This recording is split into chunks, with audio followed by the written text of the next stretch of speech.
Bismillahirrahmanirrahim. Assalamu alaikum students. I hope you all are fine. Students, आज हम physics class 9 chapter number 3 kinematics of linear motion के remaining problems करेंगे.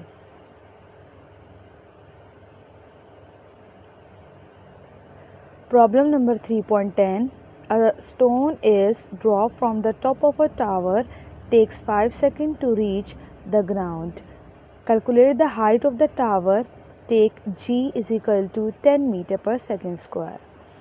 Student, ये जो अब मैं आपको प्रॉब्लम करवा रही हूँ ये मोशन अंडर ग्रेविटी से रिलेटेड है.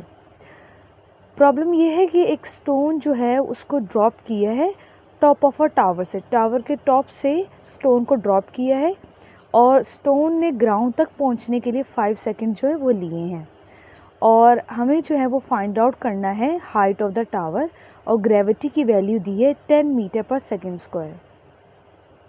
सबसे पहले डाटा बनाएंगे. Initial velocity is equal to V I is equal to zero. Initial velocity क्या है? ज़ीरो है क्योंकि स्टोन पहले किसी के हैंड में होगा, ठीक है, मूव नहीं कर रहा था, तो इसीलिए initial velocity zero.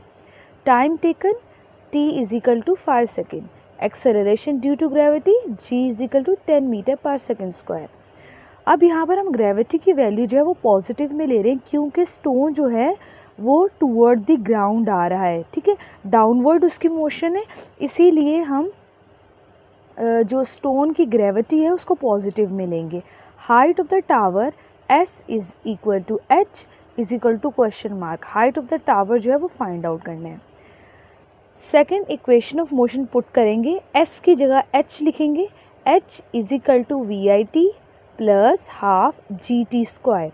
Initial velocity zero, time 5, half फार्मूले का g mean gravity, gravity 10, time 5. 5 का स्क्वायर लेंगे तो 25, 2 और 10 को कैंसिल करेंगे, 2 1 द 2, 2 5 द 10. 5 को 25 से मल्टीप्लाई करेंगे 125. 0 plus 125 is equal to 125 metre. तो हाइट ऑफ द टावर जो हमने अभी कैलकुलेट की है तो वो आई है 125 metre. Next problem is problem number 3.11. A boy throws a ball with a velocity of 20 meter per second. Find the time elapsed between the throwing and catching the ball. एक बॉय ने ball को throw किया है, upward throw किया है. Velocity है ball की 20 metre पर सेकेंड. अब टाइम फाइंड आउट करना है थ्रोइंग और कैचिंग द बॉल का, कि एक दफ़ा जब बॉल को थ्रो किया, थ्रो करके जब जो है बॉल वापस दोबारा बॉय के हैंड में यानी कि उसने कैच किया तो कितना बॉल ने टाइम लिया था. Initial velocity V I is equal to 20 metre पर second. Acceleration due to gravity g is equal to -10 metre पर सेकेंड स्क्वायर. ग्रेविटी जो यहाँ पे ले रहे हैं वो नेगेटिव साइन में ले रहे हैं. क्यों? क्योंकि बॉल जो है वो अपवर्ड थ्रो की है, ऊपर की तरफ जब थ्रो करेंगे किसी भी चीज़ को तो ग्रेविटी की जो वैल्यू है वो नेगेटिव साइन में होगी. Final velocity V F is equal to zero. क्यों? क्योंकि फाइनल वेलोसिटी ज़ीरो इसलिए है क्योंकि जब बॉल को थ्रो किया और उसके बाद दोबारा जब वो कैच करेंगे तो क्या होगा, बॉल रेस्ट पोजीशन में आ जाएगी तो फाइनल वेलोसिटी ज़ीरो हो जाएगी. और इनिशियल वेलोसिटी क्या है? 20 मीटर पर second. Time is equal to question mark. Time find out करना है. फर्स्ट इक्वेशन ऑफ मोशन पहले पुट करेंगे. V F is equal to V I plus G T. Time find out करना है. We आई यहाँ पे प्लस हो रहा है, वी एफ के पास जाएगा तो माइनस साइन इसके साथ लग जाएगा. जी जो है वो टी से मल्टीप्लाई हो रहा है, इधर आके डिवाइड हो जाएगा. Final velocity zero, initial velocity 20, gravity की वैल्यू है -10. -20 अपॉन -10, माइनस माइनस से cancel, 20 upon 10, 10 1 the 10, 10 2 the 20. t is equal to 2 second. Total time between the throwing and catching the ball. Total time हमने find out करना है कि जब ball throw किया और दोबारा बॉल जो हाथ में कैच किया तो टोटल टाइम बॉल ने कितना लिया. Time is equal to T plus T. तो जब बॉल थ्रो किया तो 2 सेकेंड और जब दोबारा बॉल जब कैच किया तो 2 सेकेंड. तो टोटल टाइम ये आया 4 second. Problem number 3.12, a stone is thrown vertically upward with a velocity of 20 meter per second. Find the maximum height reached by the stone and the total time of flight. एक stone को vertically upward जो है उसको throw किया है और उसकी velocity 20 metre पर सेकेंड। स्टोन की मैक्सिमम हाइट फाइंड आउट करनी है कि वो मैक्सिमम हाइट कहाँ तक पहुँचा था, वो हाइट फाइंड आउट करनी है, और टोटल टाइम ऑफ फ्लाइट यानी कितनी देर तक वो एयर में रहा, उसका टोटल टाइम ऑफ फ्लाइट जो है वो फाइंड आउट करना है। Initial velocity is equal to V I 20 metre पर second, acceleration due to gravity g is equal to -10 metre पर सेकेंड स्क्वायर। यहाँ पे g की वैल्यू माइनस इसलिए ले रहे हैं क्योंकि स्टोन को अपवर्ड थ्रो किया है।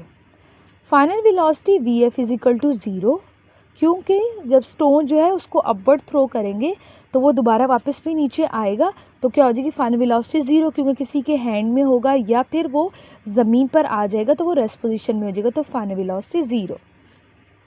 हाइट फाइंड आउट करना है, total time of flight find out करना है। By using third equation of motion 2gh is equal to V F square minus V I square. h find out करना है तो 2gh के साथ क्या हो रहा है, मल्टीप्लाई, जब राइट साइड पर आएगा तो 2g डिवाइड हो जाएगा।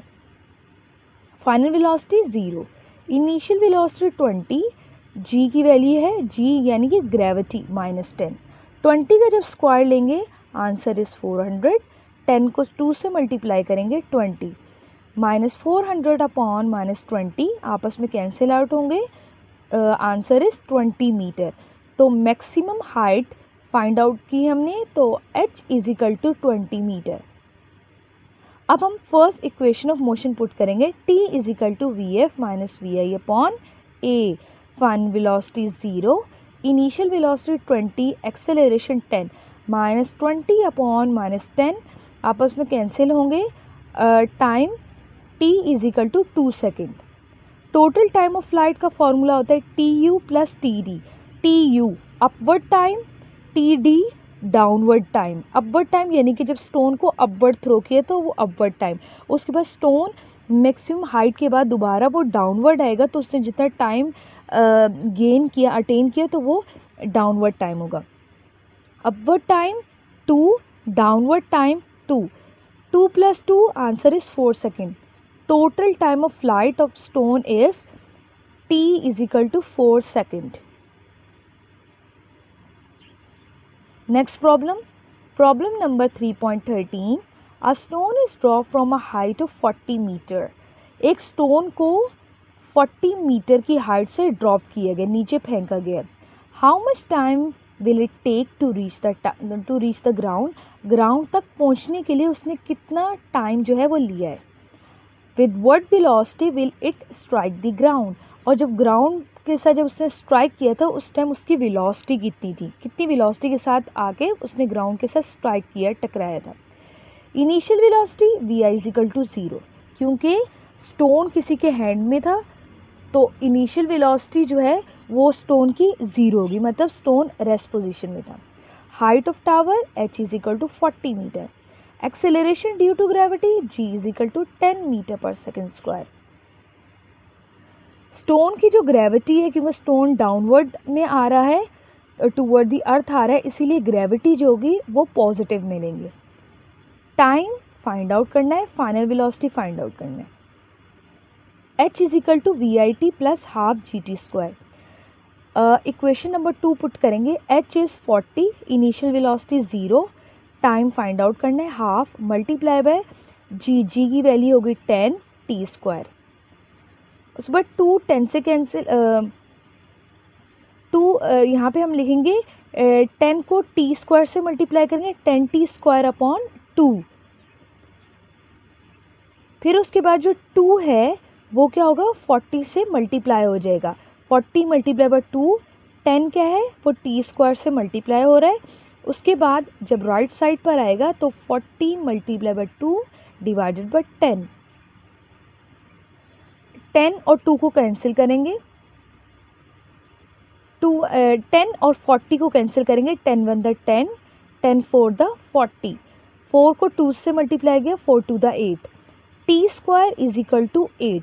अब टी के स्क्वायर को अगर हमने रिमूव करना है तो हम बोथ साइड पर ये इस तरीके से अंडर रूट लेंगे, स्क्वायर लेंगे, इस अंडर रूट को स्क्वायर भी कहते हैं। तो ये टी का जो पावर है 2, ये स्क्वायर और ये वाला जो स्क्वायर है ये आपस में कैंसिल आउट होंगे और 8 के ऊपर भी इस तरीके से स्क्वायर आ जाएगा। अब अंडर रूट 8 का आंसर आता है 2.82 सेकेंड। तो हमारे पास टाइम है t is equal to 2.82 second. V F is equal to V I plus G T.